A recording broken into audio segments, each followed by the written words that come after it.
the meeting of the Whittier Regional Vocational Technical High School School Committee to order. Can you please call the roll? Mr. Early, Here.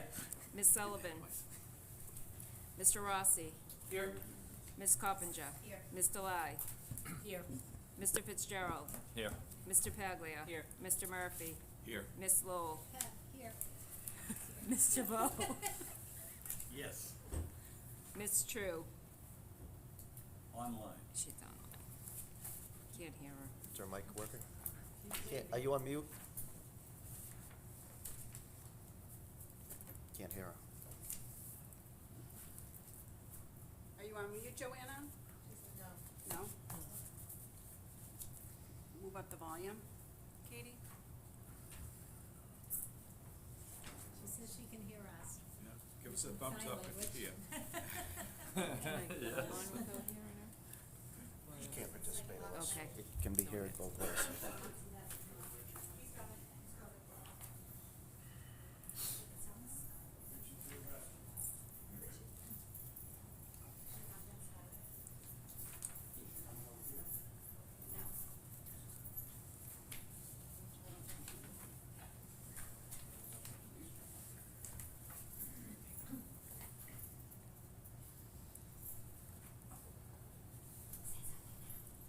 It's true, try now, please.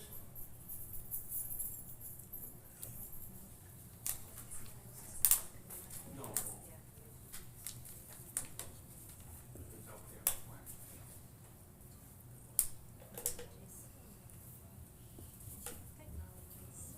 Connected to those.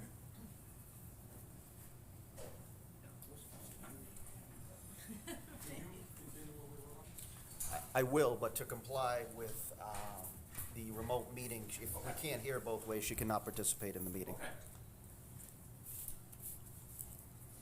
Because I may have to reboot the computer, restart the meeting. Continue the roll call, and then she can't participate until Until we we- can hear. Ms. O'Connor, Here. Mr. Slavoski. Chair. Here. You can hear it, it's wrong. It's true, can you say something, please? Yes, I'm here. Here we go.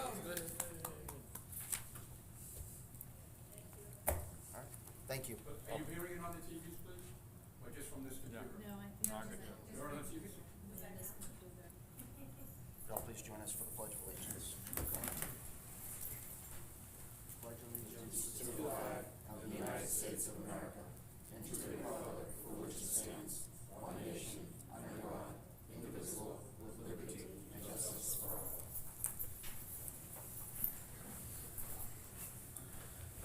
Those attending tonight's meeting should be aware that the meeting is being audio and video recorded by Whittier Tech. Any audience member who wishes to record any part of the meeting must inform the chairperson who will announce the recording. This is to comply with the Mass Wiretap statute. First item on the agenda is public comment. Is there anybody here for public comment?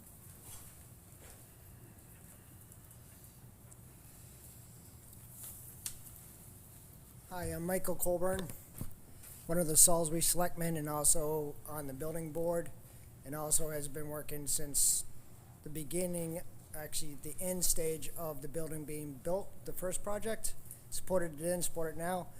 Just wanted to say thank you to Maureen and Scott for our meeting on Monday.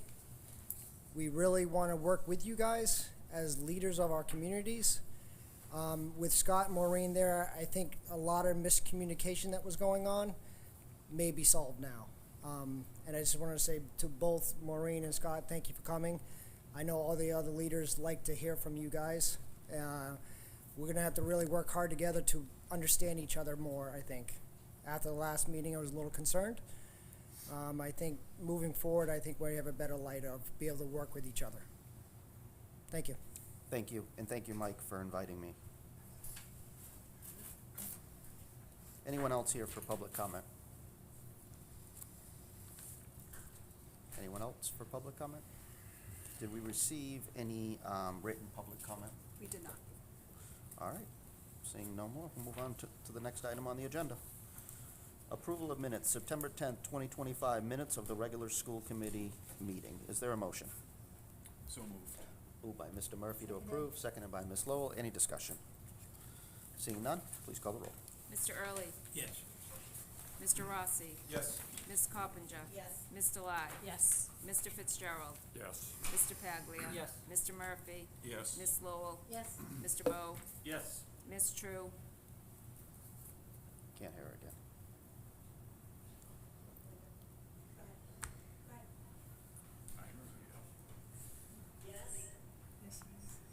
Ms. O'Connor? Yes. And the chair. Yes, passes. Payments of bills, financial report, there is no treasurer's report. October will be on the November agenda. Communication, student representative report, Richard Daichico. Good evening, Mr. Chairman, Superintendent Lynch, and members of the school committee. Let's get right into it. The varsity football team is off to a strong start with a record of 3-1. The JV team is undefeated at 4-0, and the freshman team is also on a winning streak. Both the boys and girls cross-country teams are performing well. The girls team remains undefeated and will compete against Greater Lowell next week. The boys team is being led by their top runner, who has not lost a race so far this season. The girls volleyball team is progressing steadily through its season. After a slow start, the boys soccer team has shown improvement. The team is undefeated in its last 3 games, tying with Arlington Catholic, Neshoba, and Lowell Catholic. Optimism is building as the season continues. The girls soccer team is off to a 1-6 start. With only 2 seniors, the team is very young, but continues to improve every day. This week, the team will play at home against Lowell on Wednesday and Lawrence on Thursday, 2 matches that present strong opportunities for success. Now getting into the clubs. The student government is busy preparing for Spirit Week and the annual homecoming dance. Spirit Week will take place October 6th to the 10th, with themed activities designed to encourage school-wide participation. On Thursday, October 9th, a fall pep rally will be held from 1 to 2 p.m., featuring games such as musical chairs. On Friday, October 10th, the homecoming dance will be held, with tickets on sale for $10 in the school store during lunch. The Multicultural Club has held 2 successful meetings to start the year. Several freshmen have joined and actively contributed. One volunteered to present about her heritage country, Greece, while 2 others delivered morning announcements for Hispanic Heritage Month. Returning members have taken on leadership roles and continue to volunteer.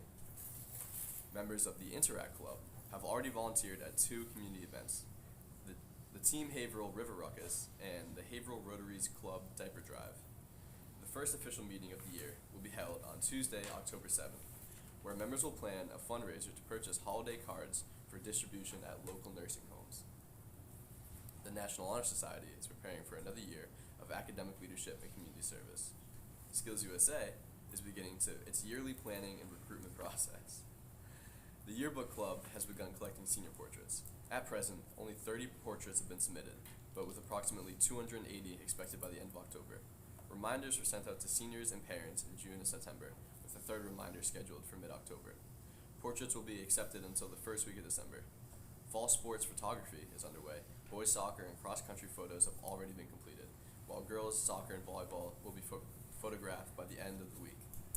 The first draft of the yearbook cover design has been approved, and the final version will be sent to the printer by the 1st week of November. The Environmental Club will hold its first meeting this Thursday. A record number of students signed up during the club fair, and members will share ideas for projects.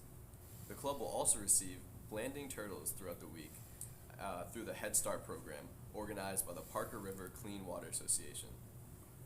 The Poetry Club has already met twice this year. Students have written and shared poetry, and the critique provided have been both constructive and positive. The Ski Club is completing preseason planning for 3 trips this winter. Based on last year's student survey, members expressed interest in more night skiing. The club is therefore planning 2 night trips and 1 Saturday trip. The Journalism Club has met twice this year, and enthusiasm for the first issue is high. The first edition will be published on November 2nd, just in time for open house. A total of 5 issues will be released this year, featuring sports coverage, club spotlights, and other school events. Drama Club students are preparing for their first 1-act play night, scheduled for November 7th at 7 o'clock. Auditions are taking place this week, and rehearsals will begin next week. 2 student-directed plays, The Bench and I Think the Psych Teacher is Dead, will be performed. The Art Club has started designing pieces for this year's Big Dog Show, Students will be building props to decorate the dog statue at Bradford Commons at the end of October. And the chess club has seen a strong start with more than a dozen new 9th grade members and many returning students. A student survey indicated strong interest in tournaments, which will begin in a few weeks after player assessments are complete. That is the student report. Thank you. Next item on the agenda is the Principal Assistant Superintendent, Mr. Leganis.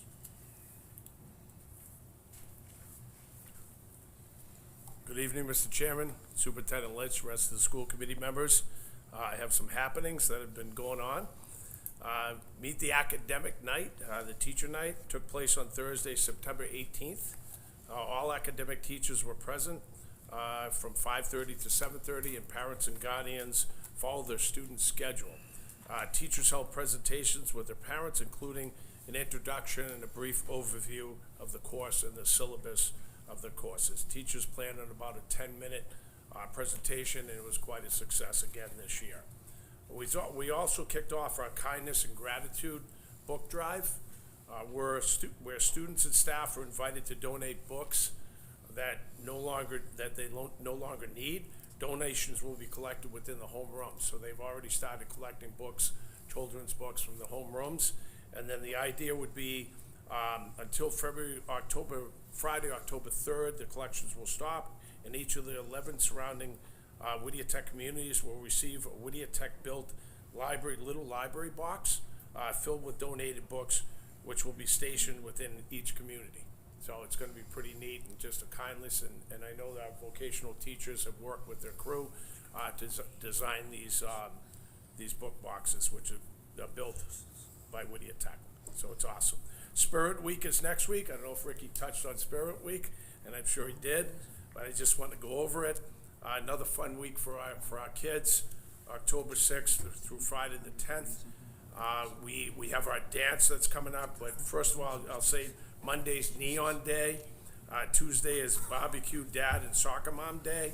Wednesday is Music Merch Madness Day. I know Ms. Lynch and I will be dressing up for that. And then Thursday, Class Color Day, which each class has their own colors to represent. And on Friday, Set Sail Day, nautical theme. So just some fun stuff happening. And then at the end of the week on Friday, and we're still looking for some staff chaperones, we should do a fine because we have the dance. We have our homecoming dance on Friday night. And the last, I think this is our 3rd year of existence, I think, with the homecoming dance. We have about 700-800 of our Whittier students that are invited only to this dance. So a lot of fun for the kids, and it's been a success. Clubs, as you heard, just give you some stats. 289 kids are supporting and connected to 21 of our clubs. Our homecoming dance, like I said, will be Friday. Tickets are $10 in Whittier from 7 to 9. It's going to be on Friday, but tickets are $10, and it's only for Whittier Tech students. Also, our first advisory board meeting is coming up on Wednesday, October 15th at 6 p.m. in the cafeteria. And then our school counseling department has been working with the college admissions representatives throughout the year. Our annual fall college fair will take place Thursday, October 23rd during our lunches for our students, like we do every year, our grade 11 and 12 students. Also, on Friday, October 24th, Whittier Tech will host its Hall of Fame dinner, our second one in its existence, at the Haverhill Country Club. From the beginning, it will begin at 6 p.m. Tickets for the event can be purchased through the foundation, and I think the deadline is when? For about the 15th to purchase your ticket for the Hall of Fame. So that's another great event for the Tech. The PSATs will be administered here at Whittier Tech October 22nd, 21st and 22nd, and over 100 students have signed up so far. Also, Whittier Tech continues its commitment to safety. We are, setting up with our crew to set up for ALICE drills that we do within our system, as long with some fire drills, so we can try to keep this place as safe as possible. And open house, pencil in, November 2nd from 1 to 4 p.m. coming up. That's all I have for you, if you have any questions. Yes, sir. Principal McGinnis, how well attended is the open house night at the beginning of the year? Um, September 18th? You mean the Curriculum meet night, the meet the teacher, parent, yeah. meet the teacher night?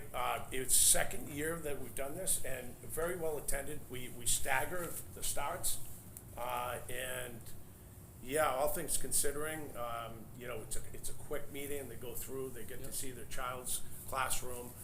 It's academics only, so they're in there and they go through and it Would you was say just. like 50%? I would say a little bit over 50%. I think we had this year, maybe, and I'll get my statistician, maybe 65, maybe 65, 70. Most per- freshman parents, most- but we got a lot of senior parents. Lot, Oh, really? yeah, and we usually measure that when the parking lot's full out here, and it was full. Great. So, I think it was well attended. I think Ricky, I probably maybe you could speak to that too. And, you know, the last couple of years, if you can't, Ricky, I know you're a senior, so, but like, Associate Principal, Jensen said that she, you know, is mostly attended by the freshmen and some of the crew that's new to us, so. But a lot of fun, you know, they're able to see their teacher and they fly through and they're asking questions, what a big place this is, and Yeah. get acclimated to the place. Thank you. Yeah, thank you for the question. Any other questions? Seeing none, thank you. Thank you very much, everyone. Next item on the agenda is the business manager, Ms. Cosmas, no report posted. I will say, Ms. Cosmas, we could save on our energy costs if we didn't have the heat at 100 degrees in here, so you might want to notate that for the future. Next item on the agenda is Career Technical Education Coordinators Amanda Crosby and Paul Muskovitz.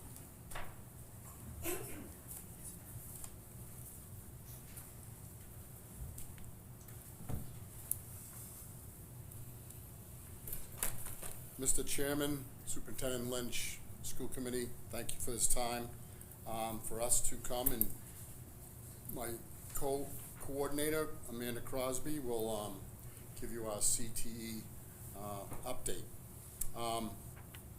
This is my 6th year as Vocational Technical Coordinator, and I oversee the CTE programs, Advanced Manufacturing, Automotive Collision and Repair, Automotive Technology, CAD Drafting, Carpentry, Electrical, Electronics Robotics, Engineering, HVACR, Marine Service Technology, Masonry, Metal Fabrication and Welding, Plumbing and Heating, and I also oversee the Cooperative Education Program.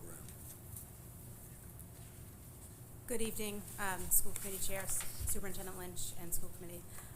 My name is Amanda Crosby. I am the co-vocational coordinator with Paul.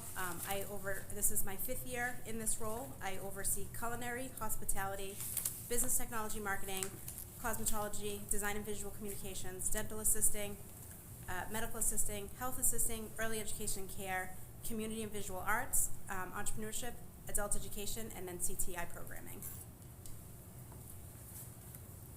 The next slide is community events and updates. This is only a few things on the list that we have slated for this year. Our carpentry students are right now out at the Georgetown Electric Light, rebuilding stairs at their facility, out an exterior stairway in the facility. We will also be scheduling for Georgetown Water Department to remove a door and replace it with a new window. We are also working on redoing some of the old Haverhill Fire Department signs at some of the stations. We did one last year, and they liked it so much they asked us if we could do a few more. So we're in the process of working on that. Another project that we're working on is we got contacted by the Haverhill Historical Society to make a new sign. Well, no, to make a sign. There isn't one right now, and it's for the Lake Whittier Dance Hall. That some people don't have a clue that there was ever such a thing, because it was built in the early 1920s and it burnt down later that year. So it wasn't even there for 1 year, but there's a spot where it was built, and I guess is part of the foundation there, and so we offered to make them a sign. CAD drafting department in carpentry department are designing a certain sign to, they'll okay whatever we write on it. Another thing that's on the horizon is our masonry, carpentry, and HVAC program, and possibly our plumbing program. We'll be doing some work at the Cogswell Art Center. They're refurbishing the Cogswell School and making that into an art center, and they're raising money, so that's why we really don't have a date on when that might happen. Next slide. Next slide, cooperative education update, my favorite part of my job. Right now, we have, as of today, 179 students, which is 56.6% of our senior class on co-op. So it's going off at a really good pace for hopefully beating out last year's numbers, and we're working hard. The senior teachers are working hard. The senior students are out there looking for jobs on their own also, and we're trying to get those numbers up. New companies and partners are coming up every week almost with taking on some of our kids. We also are continuing our partnership with the Mass Division of Apprenticeship Standards, our electrical department, and we're hoping to include our plumbing department. We have to submit student names, and they have to pass the recommendation of the teacher and also the administration that these kids are the best of the best, and they actually get their pre-apprentice cards so that they can then go and work on union wage jobs, and the students actually make very, very good money when that happens. The next slide is our industry recognized credentials. In the new frameworks from DESE, it's required to have students receive industry-related credentials, and we have been working for the last 3 years on building that.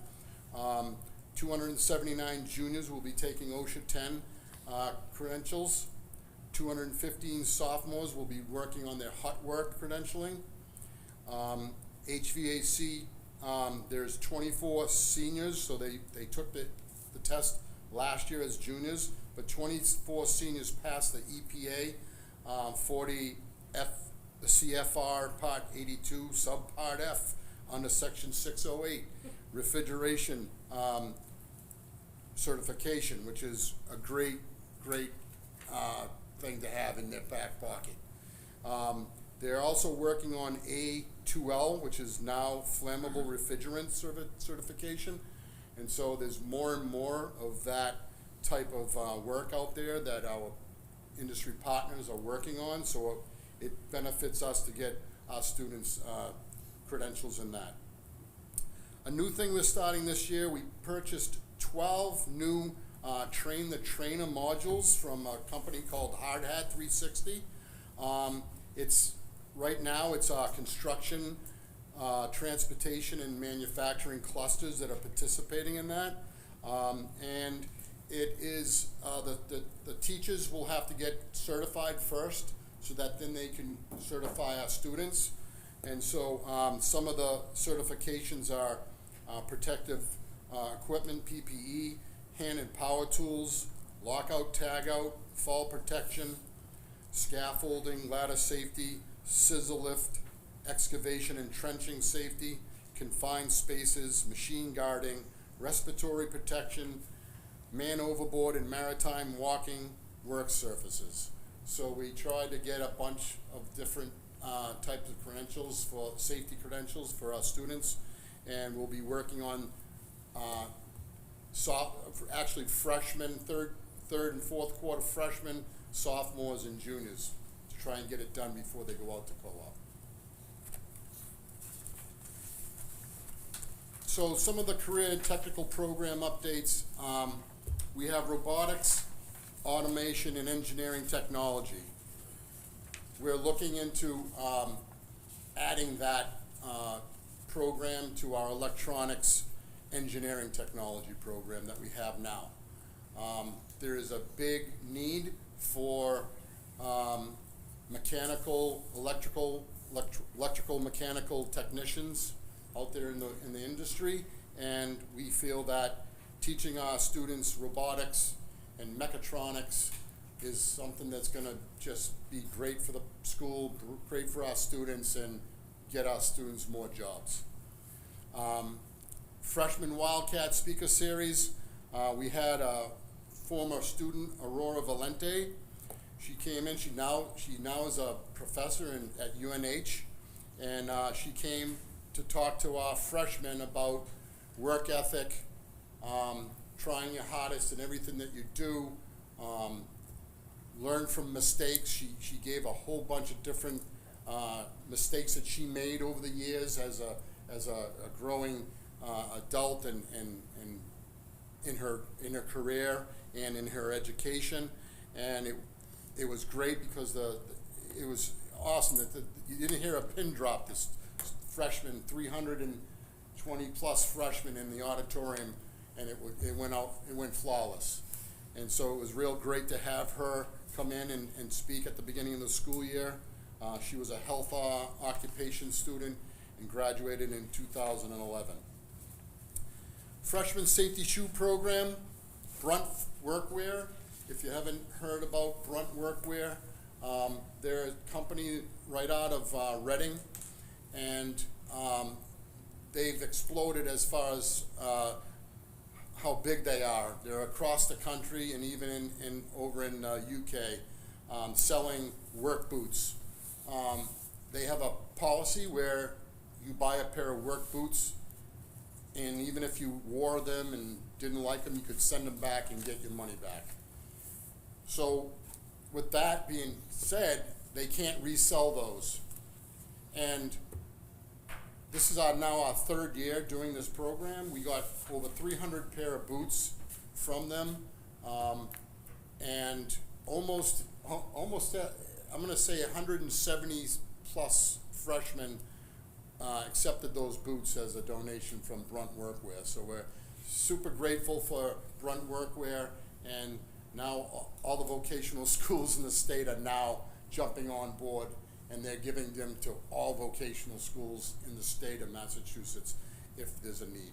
So I'd just like to say thank you publicly to Brunt Workwear for their generosity. Updated CTE frameworks. The remaining 10 programs needing frameworks updates will be released and updated during the 25-26 school year. What that means is all of our shop areas will now have a new frameworks. They'll be able to start working on new standards and be able to teach the students up to the new standards of Department of Education. It'll also mean that we have to redo our scopes and sequence and be able to come up to speed with that. Job Ready 360. We took on this program as a pilot with a few shop areas to see if we really wanted to use it. At first, when I first heard about it at a seminar that Amanda and I attended, I was like, well, this might be just another software that they just want you to buy. But when we took it for a ride and tried it out, it's going to be a really, really good program for the school. It's going to be like a one-stop shop where the vocational teachers can go to one spot. They can be able to do their lesson plans, advisory board, invitations, resumes, a competency tracker is done on it. We're going to try and implement our co-op paperwork through this program and receiving the grades from the co-op employers through this. And the staff that we hired to learn it and be trained on it, they love it, and so it's getting pushed out now. And there's probably so many other things that you can do on it that we haven't even touched the surface yet. So that's really exciting part of what we're doing for our updates. Now, Amanda Crosby. I'm just going to give you some updates on adult education, as I'm sure you saw some of our students walking in. We have a very healthy adult education program. Most students seek our program out when they sign up for another one and they're unable to fill their classes. So we have 145 students, tier 1 through 5 electrical, average class size of 24. 132 tier 1 through 5 plumbing, class size I can't see because it's 26. We are launching our next cosmetology program. That's for adults, so we'll have 10 students enrolled in that beginning January of 2026. We have about 100 students enrolled in personal enrichment, and that is introduction to woodworking, introduction to electrical, sewing, photography, and last year we started doing just one night cooking classes, and we've continued that with cooking series. We just did a jams and jelly class. It was very popular, and then I think Monday we're doing starter sourdough ready to rise. We mailed 75,000 brochures out to the homes for registration, just classes that are available. It really helps fill some of our programs, especially like cosmetology, that are a little bit tougher to fill. And we anticipate about 100 plus students to enroll for the spring for our personal enrichment courses. Career Technical Initiative grant announcement. I think I skipped. Nope, I didn't. So Whittier Tech was selected to host Lauren Jones, the Department of Secretary of Labor Workforce, where they came to Whittier and they announced all of the grant recipients for round 10 CTI. She toured the school. It was unique because a lot of the times when they go to these schools, they're just doing a grant announcement, but we had 100 kids working in the building in the training program, so we were very excited. We're very proud of our program to show that off. So the grant, there was 23 grant recipients that were invited to attend for round 10, and it was a very nice day to celebrate not only the CTI program, but the Whittier Tech CTI program. Just some updates for CTI. We run it in the summer. It's a grant-funded program. It's for individuals who are considered underemployed or unemployed. 90 students completed it over the summer of 2025 in 8 different training areas. We have our Director of Community Partnerships, Tia Gerber, who really kind of hits the ground running. I think she's already been to 5 career fairs this year. But her efforts in those high schools really showed in our population this year, as it was a very young crowd and mostly recently graduated high school students, which is kind of the target audience that we're recruiting for the program. 50% of the students have confirmed employment in the 30-day follow-up, so that's really good. We have a couple that have confirmed close to 30 days, and we'll continue to work with them over the next year to confirm employment and assist them should they need help finding employment. And on to round 10. We awarded $931,000 so that we can run the CTI program during the summer of 2026. And just some updates on grant funding. We were awarded $1 million for the Metal Fab Welding Equipment Lab modernization. So we did most of the equipment purchases last year, and we are working on now doing some updates to the shop, being mindful that most of the stuff needs to be movable, portable. There's some things that we do need to fix while we're here, which is the ventilation, because even if we're here for 5-6 more years, it still needs to be updated because it's very poor ventilation, and get a couple more pieces of equipment. So that should be completed by June, the end of June 2026. We were just awarded $42,000 for the Career and Technical Education Partnership Grant. That is the CVTE Exploratory Program. This will be the 5th year that we will offer this. This is the superintendent's baby. She loves it. She said to me, let's do this program. And I'm like, next year? And she's like, nope, this year. I was like, okay. So we open up spots to the community high school students so that they can come for 8 weeks and explore one program a week that then they can enroll into CTI. So it was really nice this summer. I think there was 7 students from that program, and they were with us all summer, and now even to see them walking in and coming for night school for electrical plumbing, to see really how we're able to support the high school students that graduate and they really don't have a pathway. And ongoing efforts, there is a new CTE expansion grant that we will apply for. Doesn't mean we will get it, but we will sure try for electrical and plumbing, and that will be with the goal of getting them new equipment and increasing capacity in those programs.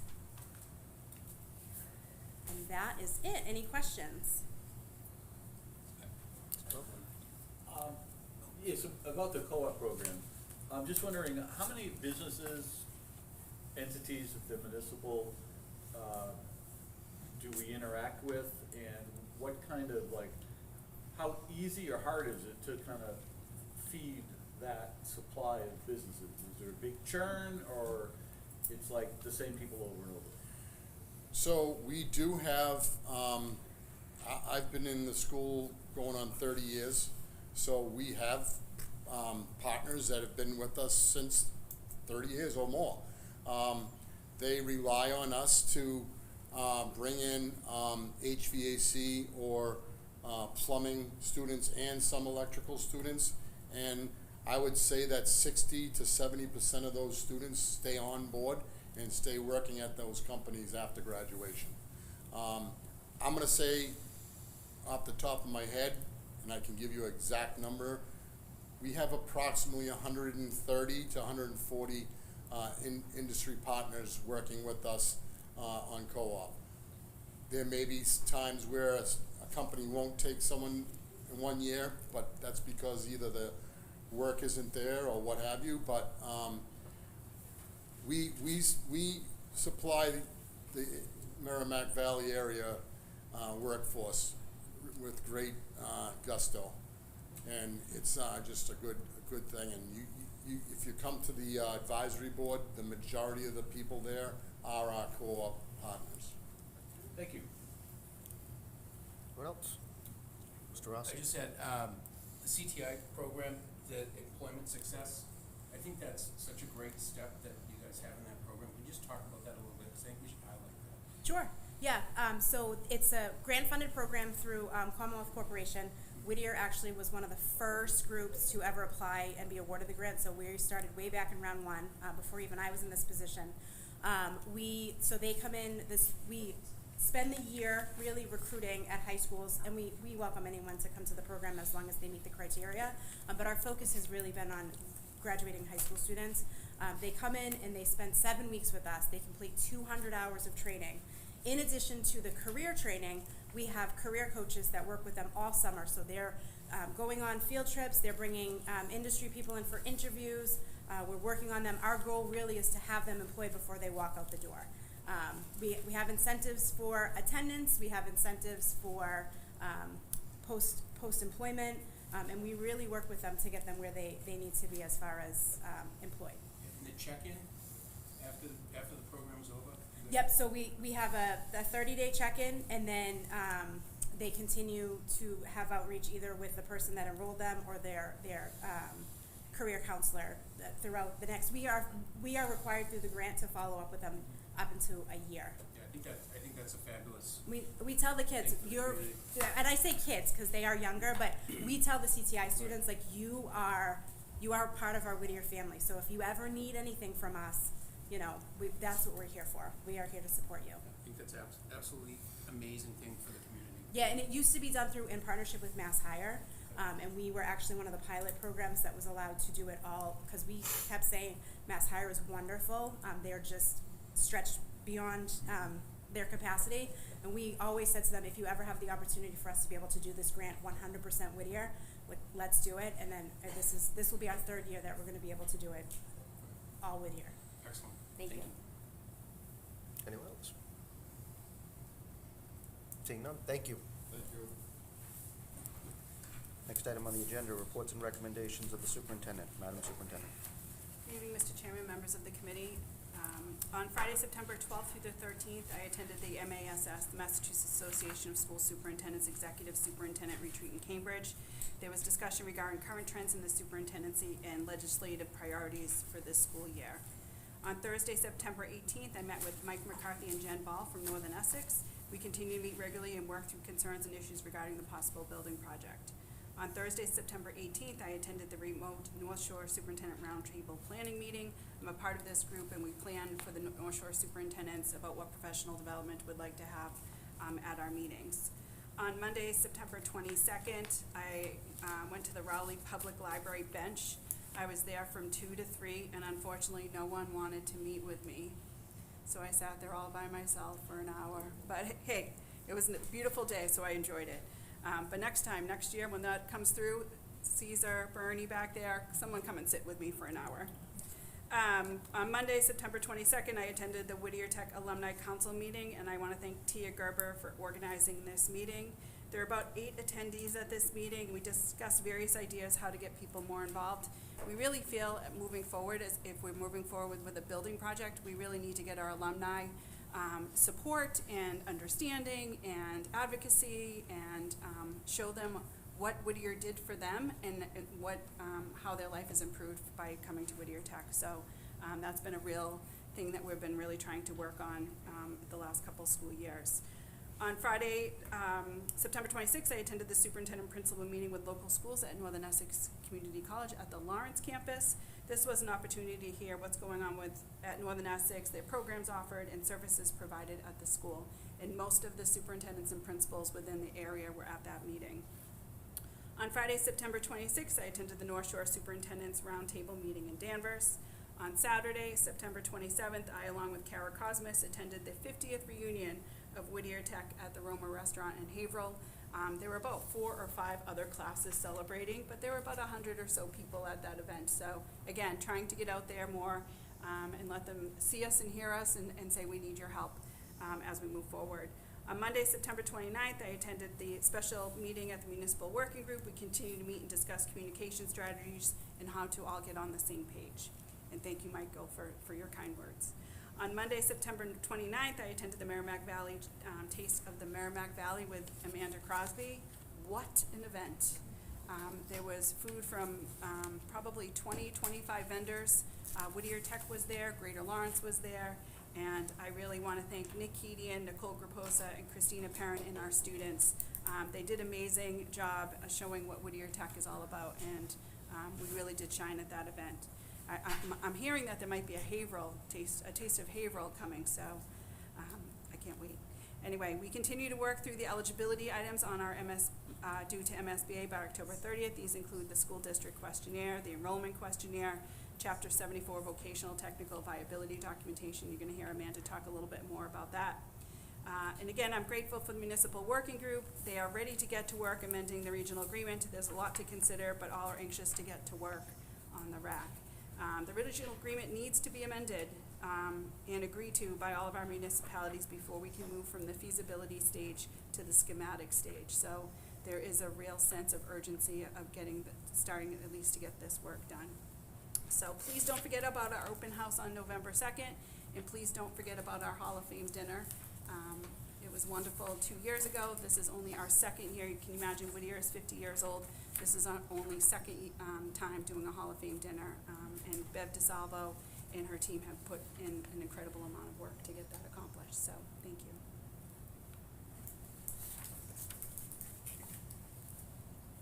Next, Chapter 74 programs to be studied as part of the feasibility study for the proposed project. Yes, so I'm going to have Amanda Crosby come back up again to talk about possible programs for us to research as we're looking at a possible building project.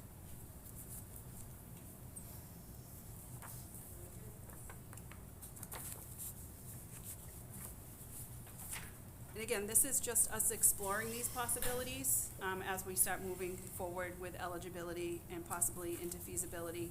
We would have to know if this was the direction we were heading in once we complete feasibility. So just to give you an idea of our existing Chapter 74 programs that we have, and they are done by clusters. Paul and I both went over on seeing the areas that we oversee. Part of this list that has been removed is early education and care and design and visual communication, because those are in the process of having closure plans. So potential Chapter 74 pathways that we met as an administration group. We utilize the Northeast Regional Blueprint really to see where there is a need in our area for pathways that could be potential successes for our students. And the list that we decided on was criminal justice, public safety, environmental science, sustainability, facilities maintenance management, information support services and networking, robotics and automation engineering technology, which will be added to the existing electronics engineering technology, and then veterinary science. Again, they were selected through looking at the Northeast Regional Blueprint, entry-level employment opportunities, which was important. We really want to make sure that we provide our students pathways to be successful right out of Whittier, but also additional pathways post-secondary if they wanted to continue into a 2-year or 4-year degree. So I just did some statistics. With the new frameworks, DESE has really put together a very nice website that gives us a whole lot of information. So I just did some like screenshots of the different pathways, really looking for job growth, medium wages, and current jobs that are in. So emergency medical technicians, public safety telecommunications for criminal justice, environmental sciences, sustainability was agricultural technicians with 407 annual openings, medium wage of $79,000, and then 221 new jobs. Facilities maintenance, first line supervisor, housekeeping, janitorial workers, so annual opening 3,500, 57,949 for medium wage, and then 1,379 new jobs. Information support, service and networking.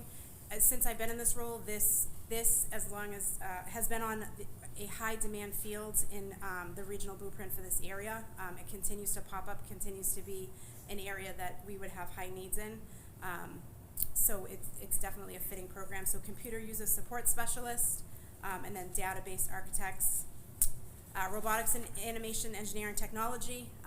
I know this is something we're looking to put forward now as a nice complement to our existing electronics robotics program, and this really makes that program full circle with the electronics and then the automation technology. And then veterinary science, 7,100 annual openings, 51,000 for the medium wage, and then 700 jobs. And that's it. Do you need a, So we need a vote from the school committee to at least start exploring these as possible opportunities as we move forward with the MSBA process. is there a motion? I think Mr. Early has. As soon as we get the motion on the table, then we'll go to questions. Mr. Chair? One second, have a question. hold on 1 second, I wanna get the motion on the table first, and then we'll do questions. I will make the motion to accept the CTE potential programs for evaluation. Motion by Mr. Poe, seconded by Second. Mr. Early, and then Mr. Early, Mr. Fitzgerald, both have questions. Where are you getting this data that, there's 7,100 openings, there's 700 new jobs? So this is from if you go on the website there's a whole new CTE framework website, and right on that website is where the state has pulled this and gathered this for us, the teachers. This is statewide. Statewide, yes. Thank you. Yes. Mr. Fitzgerald? Yeah, I noticed a lot of the new openings that you're looking at, probably don't require, but obviously some more college education would be very helpful in extending those careers. I got an email back in May from an Ipswich 8th grader regarding avionics and stuff, and he was curious about us looking into something like that, as if he breaks it right down pretty decent here, where shortage of 30,000 pilots, this, that, and not enough people entering that field. Was that on the list of what you looked at? It was Do you not. know? I know Paul has looked into it, so I'll let him speak to that. So, approximately 3 or 4 years ago, we looked into that, to add now. And, first off, there's only a few schools in the state that offer it. I spoke with, Westford Academy, I believe it was, that has that program, and they said to me that if they didn't have the school right down the street from an airport, it probably wouldn't have been something that they would have been able to do. They had 2 former Air Force airplane mechanics, aviation mechanics as their staff members. Because of that connection, they got all kinds of donations. I believe, and I'm not sure, that Lawrence has tried to start that program, and they've run into a lot of problems, even though they have a small hangar right over in North Andover. So to have something like that where Greater Lawrence is right next door to us and having it, it was something that we thought that we needed to put off to the side, and these other areas made more sense.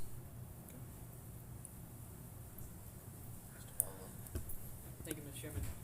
I'd like to say this is a fantastic idea. As someone who is currently studying criminal justice at Merrimack College, I can't express how happy I am for you guys exploring this. One question, though, it would be if someone were to complete a program such as criminal justice or environmental science, how would college credits be allocated prior to enrollment of a college through this program? We would have to look at articulation agreements. So all of these programs we took into account the possible, relocating to Northern Essex and knowing that they had the sheriffs over there. So that was one of the reasons why criminal justice was on our list. But we would be open to looking at articulation agreements so that our students could be getting credit while they're at Whittier and they go to college. We currently have that with our CAD drafting program and our advanced manufacturing, where our students, we have concurrent enrollment. So we would like to have that as a pathway as well with these new programs. Thank you. Yes. Yeah, I was just wondering, what's your process moving forward in terms of, evaluating the markets, et cetera, and I guess I know that the Mass Hire folks have their own data. Now, is that data that Mass Hire is collecting going into the DESE stuff, and is this the same thing, or is there another layer of data that you could look at that might be a little bit more regionally focused? The Mass Hire would be utilizing the Northeast Regional Blueprint. They're part of that group that develops that plan. I cannot cite exactly where DESE is pulling their information from, but I know that it's statewide because it's not just looking at ours. So that's why we use the Northeast Regional Blueprint to see where the highest demands were within our area for career pathways. Mr. Lai? Just curious, under environmental science and sustainability, one of the things I hear a lot in municipalities is about water and wastewater treatment, plant operators, water technicians, like sampling. Was that something in this region that popped out, or?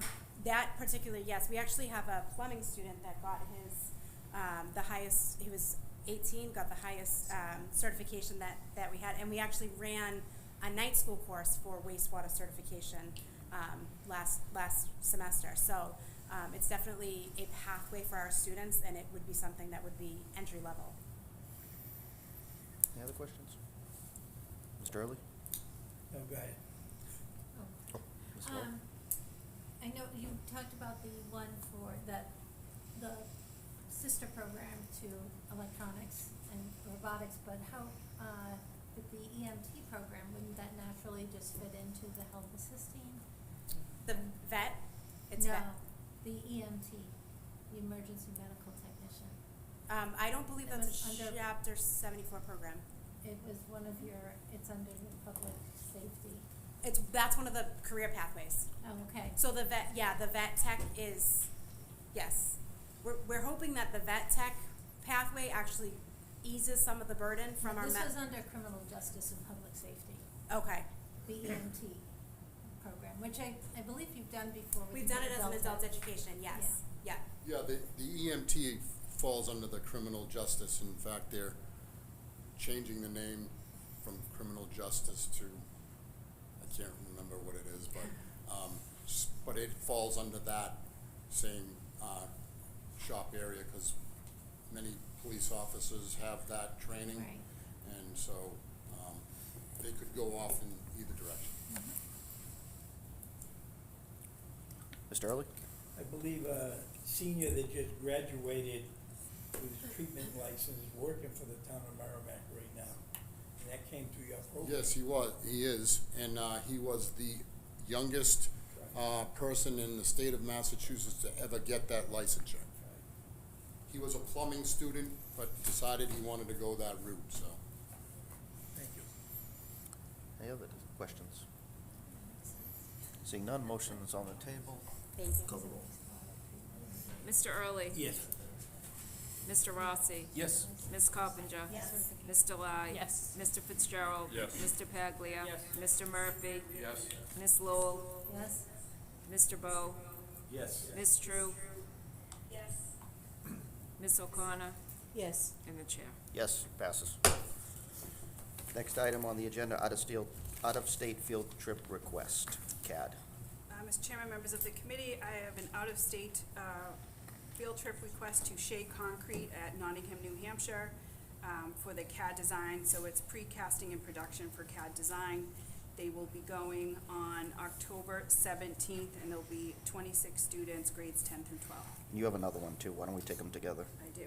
I have an out-of-state for the wrestling tournament on December 13th, 2025 at Salem, New Hampshire. And at this time, we have, it looks like 14 students that will be attending that. Is there a motion to approve both? Motion to approve the 2 out-of-state field trips. Motion by Mr. Murphy, seconded by Mr. Fitzgerald. Any discussion? Mr. Early? Do you have the proper paperwork? I will have it before they go. Thank you. Any other discussion? Seeing none, please call the roll. Mr. Early? Yes.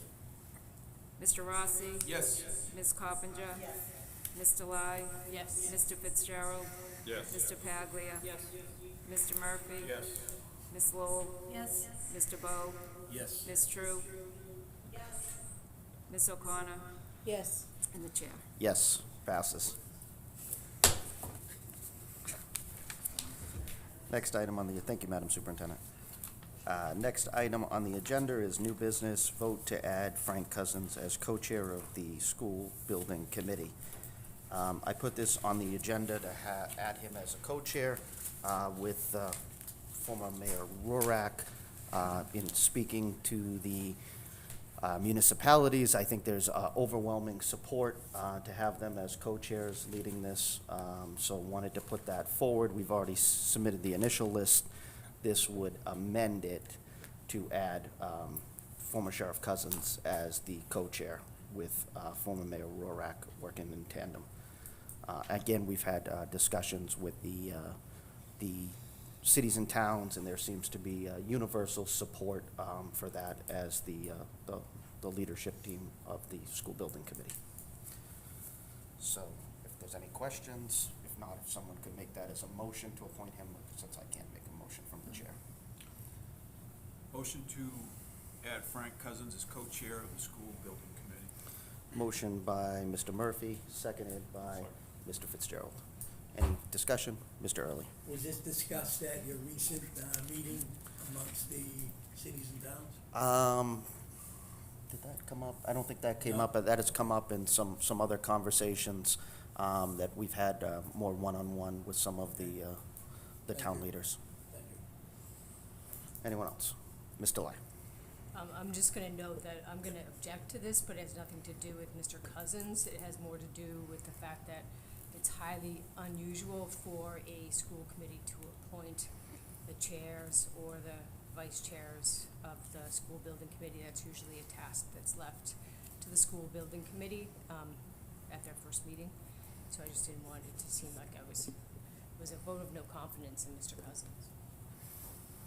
Any other discussion? Ms. Lowe. How was the original chair selected?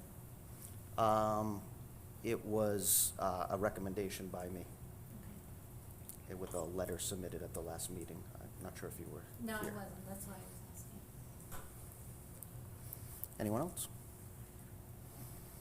Seeing none, call the roll. Mr. Early? Yes.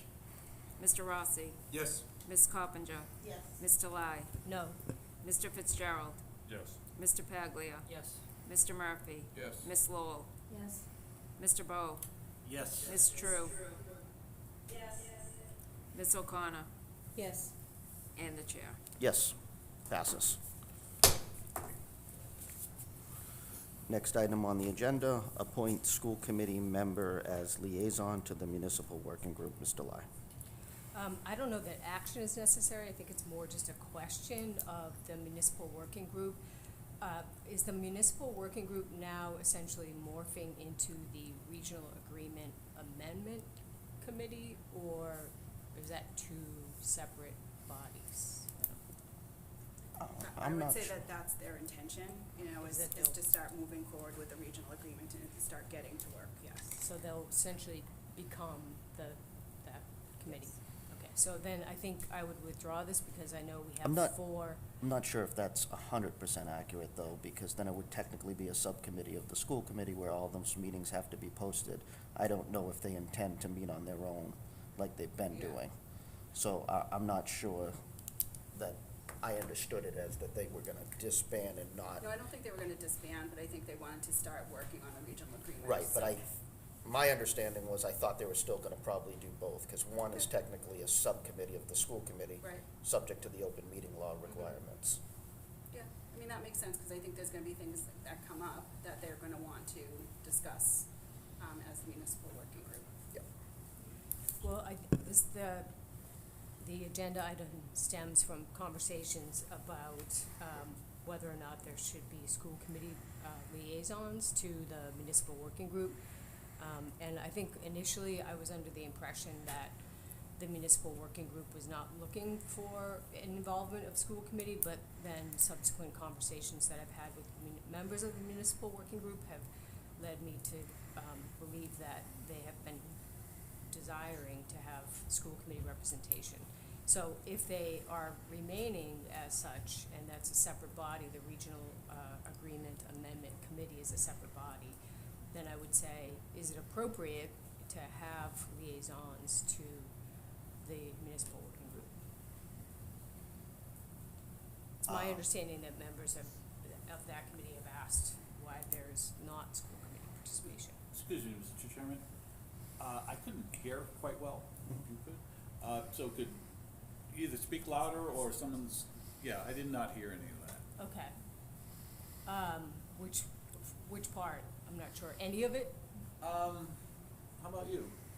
Right from the beginning, the first part of who the groups were and then how they were morphing. Yeah, I wasn't guess sure from the beginning. where- Yeah, lost I it. guess the question is the municipal working group gonna continue to exist as a separate entity, or is it going to become the Regional Sure. Agreement Amendment Committee? And if it's going to become the Regional Agreement Amendment Committee, then we already have school committee representation. I think that committee has 4 school committee representatives. If there's a separate municipal working group, which is different than the regional agreement, I should just call it the RAC, I believe from the conversations that I've had, one of them was Mr. Colburn, that they have asked about school committee representation on the municipal working group. So if that's gonna continue to exist as its own entity, then I would like to entertain or make a motion that we have liaisons to the municipal working group. So, Mr. Chairman, I mean, it would be my understanding that, we have an official body that, you know, is sanctioned within law with the which is the RAC. And then we have an informal municipal working group where, you know, and, you know, and they're the same thing, except for the 4. So, I mean, I think that something naturally will happen. You know, I think that the municipal leaders would know not to have, I mean, they have to have a posted meeting to have a RAC meeting. So our 4 members would know. And if the municipal leaders on their own choice, because it's not up to us, wants to meet informally on other issues, well, more power to them, but they are under the onerous of the open meeting law.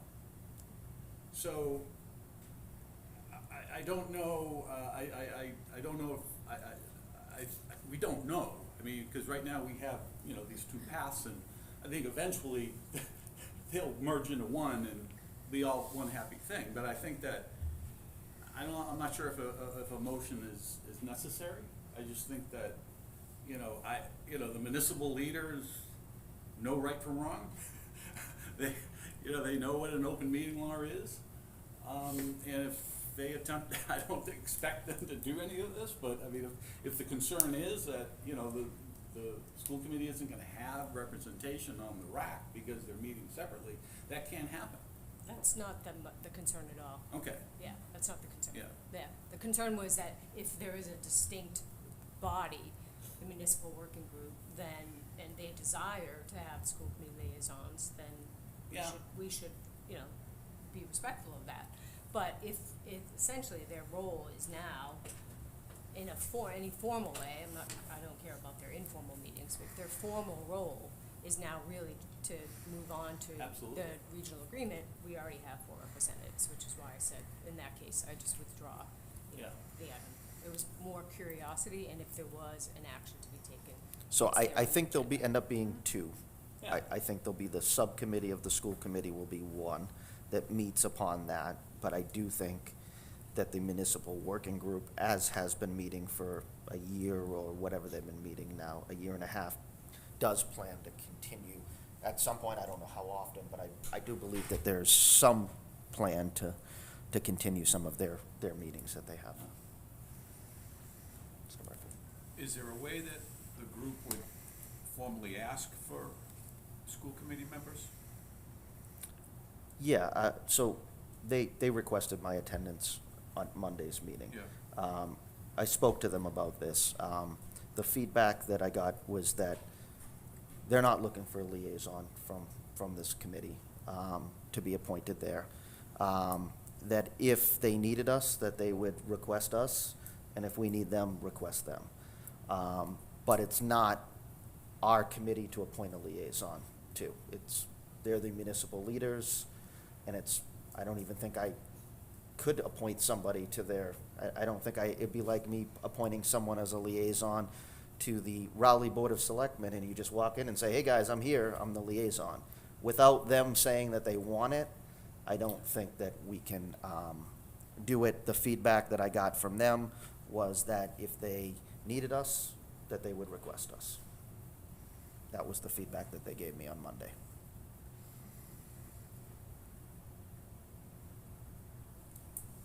Anyone else?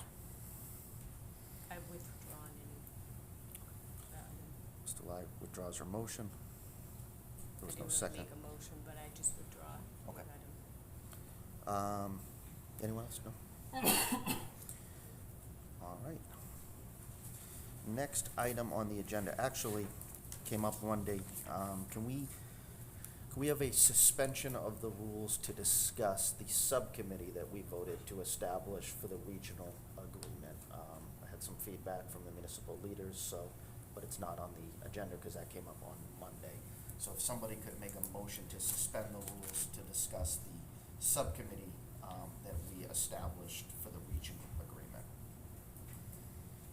I move to amend, To suspend the rules. suspend the rules, sorry. Discussion. I'll second that. To Motion have by the Ms. discussion. Lowell, seconded by Mr. Early. Call the roll on I have this. a question about the motion. Yes.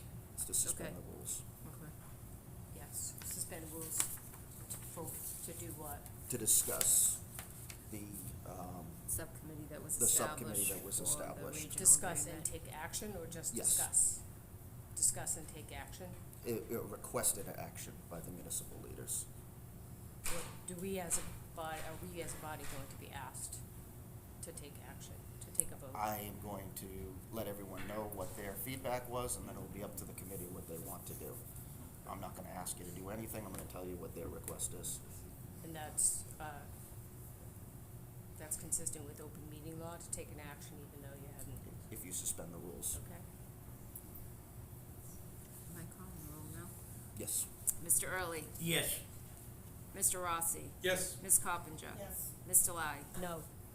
Mr. Fitzgerald, Yes. Mr. Paglia. Yes.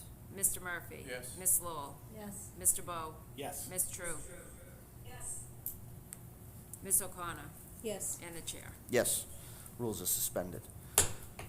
Just wanted to bring up at that meeting that they invited me to, the discussion was had about the group that was gonna be established to amend the regional agreement. And that would obviously be members of the 11 communities, one member from each, and then we have voted for 4 school committee members to also serve on that subcommittee. They would like that the 4 school committee members be non-voting members of the subcommittee. They don't care if the school committee serves on it, but I think they felt that the issues that would be discussed would be more pertinent to maybe them as municipal leaders, so that was their request. I said I would bring it back to the committee and for discussion. So again, this isn't a request coming from me. So, Mr. Chairman, I'm just wondering, did they articulate some reasoning behind that? Yeah, I think the reasoning was, and Mike is here too if he wants to speak on it, but I think the reasoning is that they feel that the issues that I think that are gonna be mainly discussed are not potentially school committee issues. You know, they're to do with the funding mechanisms for the cities and towns that, you know, I think ultimately they believe is their responsibility as the municipal leaders. So I think that's where the request was coming from. Mike, I don't know if you wanna,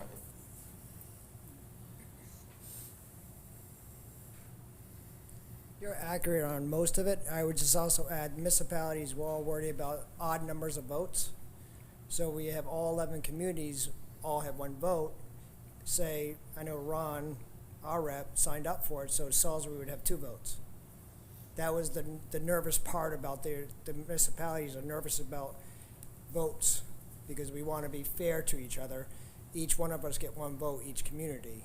So if you put school board members with voting on it, say if Dick's from Haverhill, Ron, we just gained 1 for each community. So that was the more concern of being fair to each other and not having, you know, 1 vote higher than the other. That was a lot of the discussion.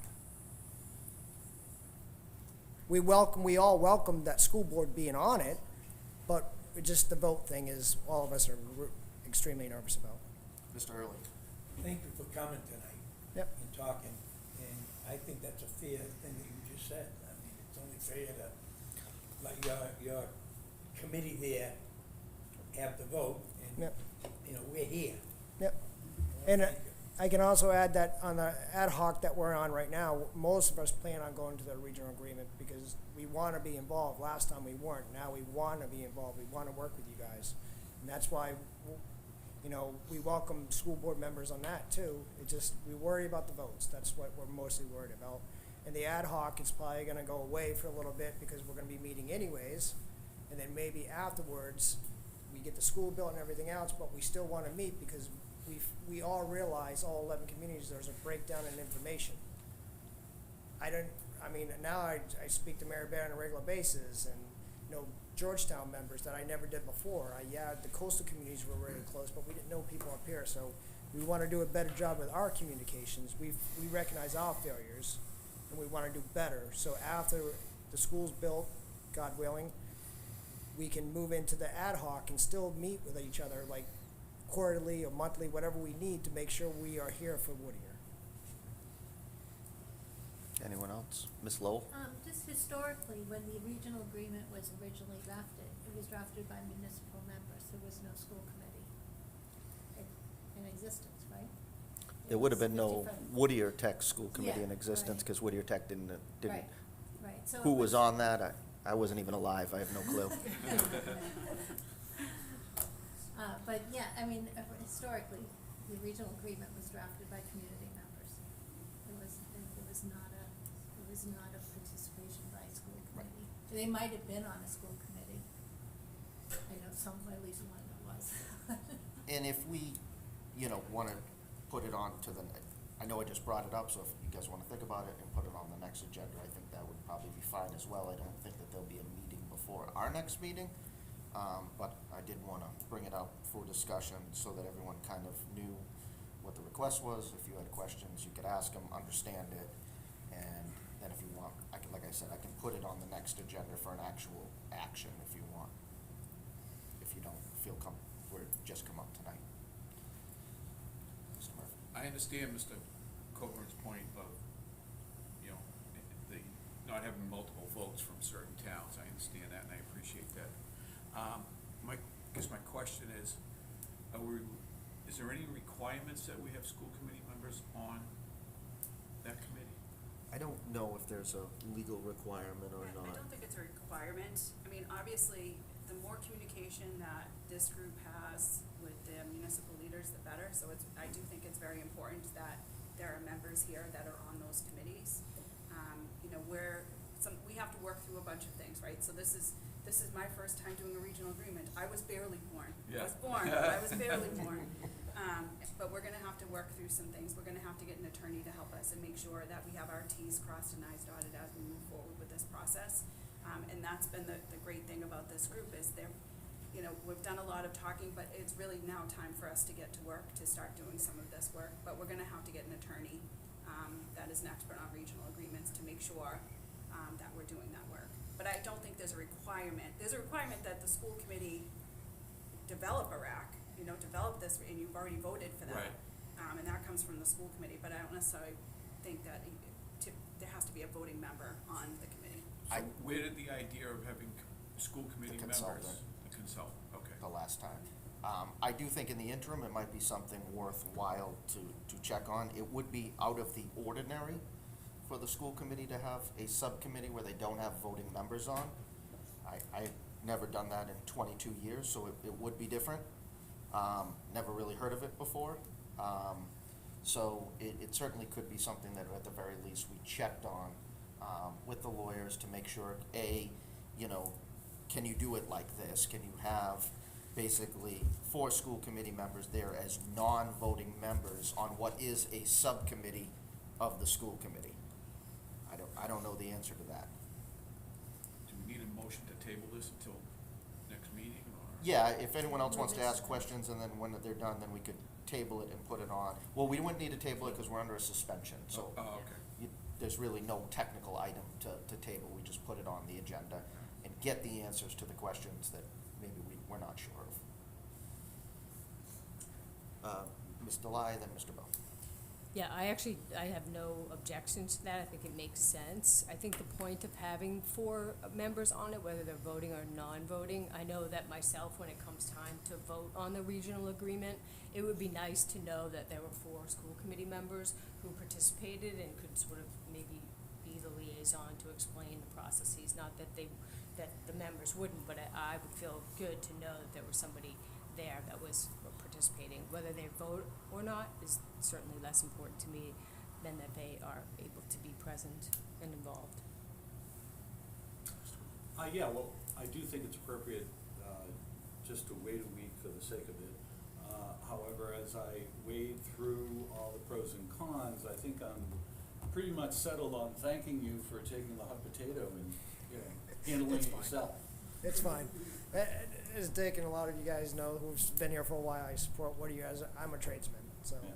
I know their importance of the school. Yeah, you're tackling the tougher questions that, you know, ultimately you guys need to make. Yep.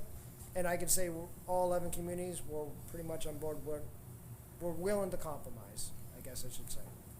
I mean, I do understand there will be tangent issues, I know, that will affect the structure of the school committee and things like that, so obviously we need to be very cognizant, but,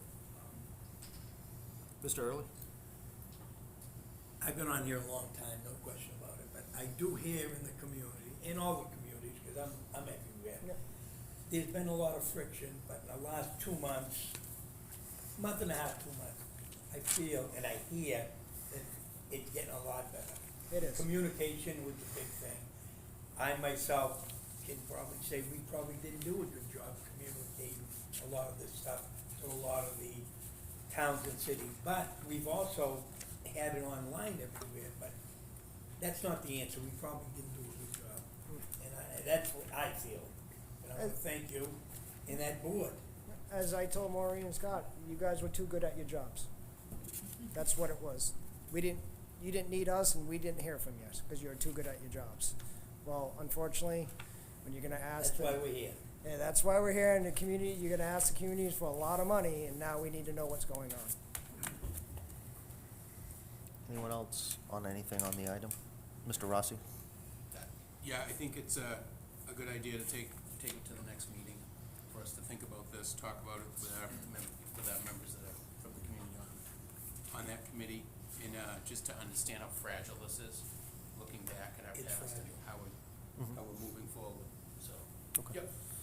All right, so we'll put it on the next agenda. In the interim, we'll check with legal counsel on the legal aspect of it. Can you have the subcommittee of a school committee have non-voting members, basically, of the school committee? Would that be allowed or not? We'll get the answers to those questions and then put this on the next agenda. Okay. Could we follow up with that rep, that we met with last meeting, and find out why he suggests that, having school committee members on there? Do we have them under contract or something to be able No, to but I do can that? follow up with Yeah, him. Okay. great, thanks. Anything else on the request on that? All right, seeing none. Next item on the agenda, reports of the special committees, executive, nothing, instructional personnel, there is no report, plant operations, no report, salary negotiations, no report. Admissions committee, Ms. Lowell and Mr. Bowe. Looks like first you have minutes. Is there a motion to approve the minutes of the September 17th and 24th admissions subcommittee meeting? So moved. Moved by Mr. Bowe, seconded by, was it Mr. Lai? Any discussion? Seeing none, please call the roll. Mr. Early? Yes. Mr. Rossi? Yes. Ms. Coppinger? Yes. Mr. Lai? Yes. Mr. Fitzgerald? Yes. Mr. Paglia? Mr. Murphy? Yes. Ms. Lowell? Yes. Mr. Bowe? Yes. Ms. True? Ms. O'Connor? Yes. And the chair. Yes, passes. Proposed admissions policy, is that Ms. Lowell, Mr. Bowe, Madam Superintendent, who has this? So there's another set of There's meeting another minutes. set of minutes. We did I did the Oh, you did both. 17th and the 24th So, together. Christine Morrison, the Director of People Personnel, has a PowerPoint presentation to go over the work that was done by the ad hoc admissions committee. So, just to inform everyone, as we move forward, you have received a copy of the draft policy. DESE did not give us the guidance for this until the end of August, and of course, they want it by November 1st. So we've been kind of on a tight timeline. I really want to thank the committee members that were a part of this. There were some difficult discussions, but I think that in the end of the day, we have a very good policy. So I'm going to turn it over to Christine Morrison. Yes, hi, good evening, Superintendent Lynch, Chairman Wood, and members of the school committee. As Ms. Lynch said, the state of Massachusetts, the Board of Elementary and Secondary Education did vote to and change the regulations, and we received the updated policy information from DESE on August 22nd. So we do need to have our admissions policy turned into DESE for November 1st, and we also have to have our new application ready for the public on November 1st. So the subcommittee met on September 17th. We reviewed the new regulations, defined the timelines, defined what a complete application is, and we also determined which lottery we would propose, which I will speak a little bit more about in a second. And on September 24th, we approved the new application. We talked about transfer applications. We decided on how to apportion the seats from each city and town. We talked about how to keep our wait list and also the appeals process, all requirements of the new regulations. All right, so when it came to the lottery question, that was the biggest change in the regulations from the state. And after a lot of conversation, we determined, we're proposing that we do use the qualifying or unweighted lottery. That unweighted lottery would be that all completed applications would have one ticket in that lottery. The other lottery was the weighted lottery, and it would have those selective criteria that have been used in the past. And when we had that very thoughtful and lively discussion about that, it came down to that we think it's more equitable that students would each have the same share of chances in that lottery. And then that, with the lottery system, we had to talk about how is it gonna be fair to allot those seats to each city and town. So when we looked at that, just for clarification too, that is a local decision of the school committee. We looked at all the options, and we are recommending, the committee is recommending, that we use an average enrollment for each city and town for the last 10 years of the 9th grade enrollment. So that would seem to be the most fair, and looking at the numbers several different ways, that seemed to be the most fair way to do that. So the lottery would be drawn adhering to those allotments, and then will be reviewed each year, updated each year to make sure that to maintain the fair distribution of seats. We talked about the wait list for each community. So the lottery would be drawn, and each city or town would get their allotment for the seats. When those seats were full, if a student vacates that seat, say they choose to go someplace else, and there's no other students on the wait list for that city or town, then the next person on the general wait list would get that seat. So we wanted to make sure that it's spelled out and it's clear as to how that allotment would happen for both just the lottery and for the wait list for each city and town. We also talked about the deadlines, and so for this coming school year, our current mid-year, so we're gonna open up our applications on November 1st. The first round of admissions, the first lottery, will actually be held for our mid-year applications. So each year, our 9th grade students have an additional opportunity to apply. Their applications will be due on December 1st for the mid-year admissions.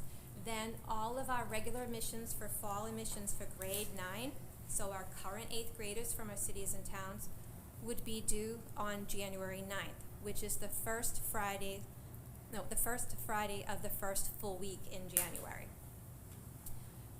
And then for our 9th and 10th grade admissions for the fall, it would be the next month, February 1st, for those applications. So it is spread out.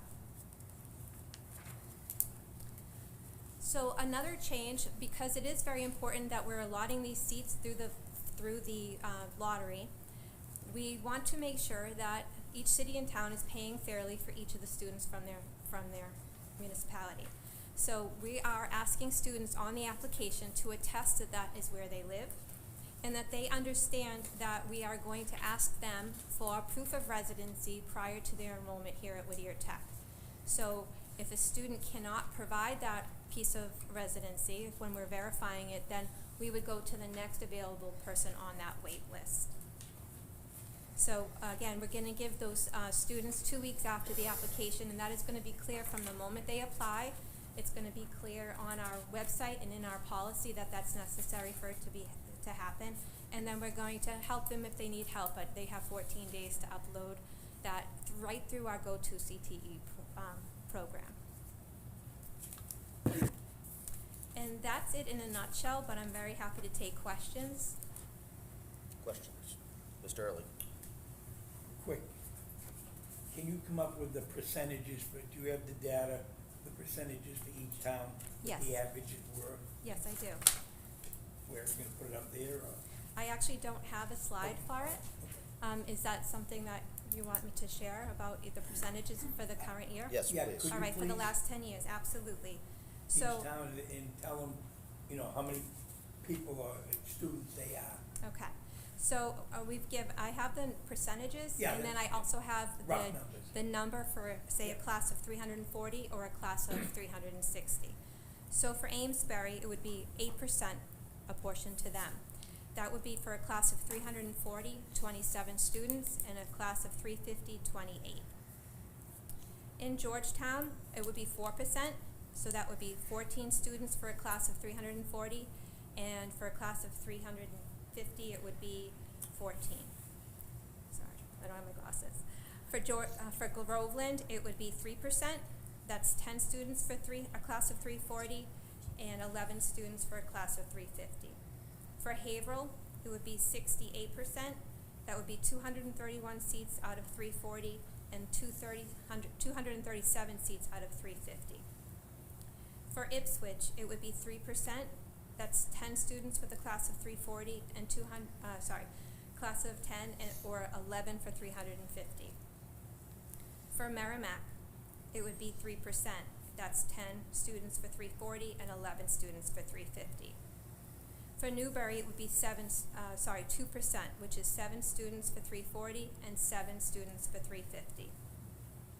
For Newburyport, it would be 2%, same, 7 students for each class size. For Raleigh, 7 as well, so that's 2% again, 7 and 7. For Salisbury, it would be 4%, which is 14 students for 340 and 14 students for 350. And for West Newbury, it would be 1%, 3 students for 340 and 3 students for 350. Other questions? Yes. So, just so I understand Hold on one this. second, Mr. Okay. Early. Oh, sorry. You all done, Mr. Early? You had the floor. Yeah, and one more question with this, and I know we talked about it. What is the best method of 2 or 3 of these towns didn't meet their quota? How are the other students gonna be divided into the other towns? Yes, so if a student doesn't meet their quota, then the next available seat from that city or town would go to the master wait list in order. Of the town? Of the town. So no, not first order of the town, Correct, yes. yeah. And then if there's no students available left in that, then it would go to the general list. Thank you. You're welcome. Mr. Rossi? Can you just walk through this so like I know what it looks like? Like, are we pulling 340 seats and seeing how they all do? Is that? So we're actually going to have a lottery with everybody in it and draw all the names out. So there'll be a wait list, so there'll be a wait list in order. But as they're drawn, they're also going into the bucket for their city and town and filling those seats. And we're keeping the wait list in each of those towns as well, in the city. Okay, so if, so like for Merrimack, for instance, you'll get to 10, like however many you pull, 350 or 600? Depends how many the whole- apply. Right, Yeah. it could be 700, right. Okay. And this is based, so every 10 years, that number wouldn't change, right? So that's And- why we're going to look at it each year, just to update that. Because it would only because it would be based on the applications then, not the number of kids that come. So enrollment, we're using enrollment right now, but yes, we can review and change it if necessary, depending on the upcoming number of students, school-age children. Right, but I think, so if you pulled all the names and you filled like, I don't know, Lansbury got 27, Georgetown got 14, on, everyone got the So exact it amount, stays it won't static. change, right? Right. Yeah. Yes, I see your point there. Okay. So we'll have to look at that. Yeah, And that's well, why, that- that's why this committee and we have to review this each year to Okay. see how. Great, thank you very Fair much. enough. You're Appreciate that welcome. help. Ms. Carpenter? What exactly are we considering as proof of residency? So there are 3, so it could be a utility bill. So currently, we do require proof of residency for our students who are in school out of district but have an in-district address. So we'd probably use the same pieces, and it would just be one. So it would be a utility bill, a copy of a lease or mortgage, or the identification or passport of the parent with that address on it. I'm just thinking about guardianship and that kind of thing, where their names may not be the same or. Right, and thankfully, our sending schools also are providing documents with their home address and sometimes their parents on their transcript and things like that. So we can corroborate that, and just asking for that one piece of proof, yeah. Thank you. You're welcome. Mr. Murphy? Under the deadlines, the second one, grade 8, January 9th, 2026. Yes. Does that happen before the 8th grade tours? No, the tours are complete by that time. They are, okay. Yes. All right, thank Yes, you. and the reason why we chose that seems like a random number, but the reason why we chose that date is we're settling more on January 1st, and the school, everyone's on vacation that Yeah. week, and we want to make sure our students have access to help if they need it. Okay, thanks. You're welcome. Anyone else? Mr. Lai? I just want to say, having served on the committee, that I just was really proud and appreciative of the work and the very thoughtful, student-centered, approach that you took to this. I know not everybody is pleased with the state's policy change, but I really felt like you accepted what was and then went on from there to talk, what's best for students. And personally, I've always been, I like the idea for equity reasons of a fully, blind lottery. So I'm excited that that might be a direction we're going in. So thank you for your work. Thank you. Ms. Lowell, then Mr. Fitzgerald. Where this mid-year acceptance is going to be brand new for everybody, and you really only have about a 8-week window to share it with students and schools. And I guess it's a two-part question. How are you going to get that information out to them, and what numbers do you anticipate giving them for that? Where this is all great, the numbers that we have are for next September admissions, but for this January admissions, are you gonna be able to, and I'm sure you can't right now, Right. but will you be able to say to each community, we anticipate that you have 0 seats and you will have 1 versus? We can definitely use the same data to check those numbers. First, we will have to determine how many seats are available in each of those classes, if there's any seats available, and Right. then see what the percentages are of our students in those cities and towns and decide upon that. And But that's the work. regardless, just to point out, regardless, even if, I'm from Amesbury, even if Amesbury is told you have 0 seats, there are other communities that may have seats available, and an Amesbury student could apply, and maybe those other towns don't have an applicant, and that Amesbury student could end up taking a Newbury seat. That's correct, because this will still include the lottery. Right. So it'll be drawn in order, and then the next available seat would go to the next student on that general list.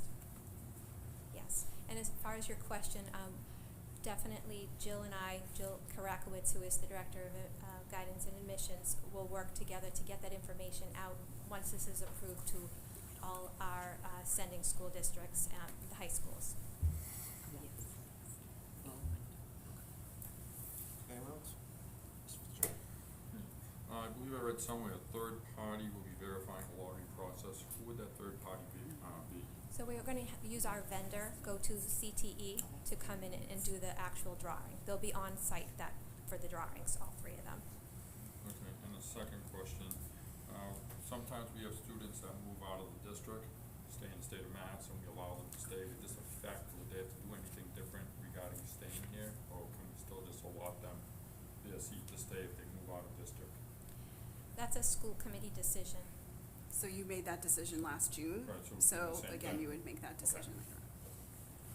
And I'll just follow up, we did discuss that, the possibility of students move-in, vocational students who are automatic transfers, and how do they take up those seats, and historically, it's such a small number that we didn't anticipate it impacting individual communities for those kinds of, I mean, I just figured Unique it normally we allow it, circumstances. so Yeah. hopefully it doesn't affect, and we can still keep that for the students, so that's all.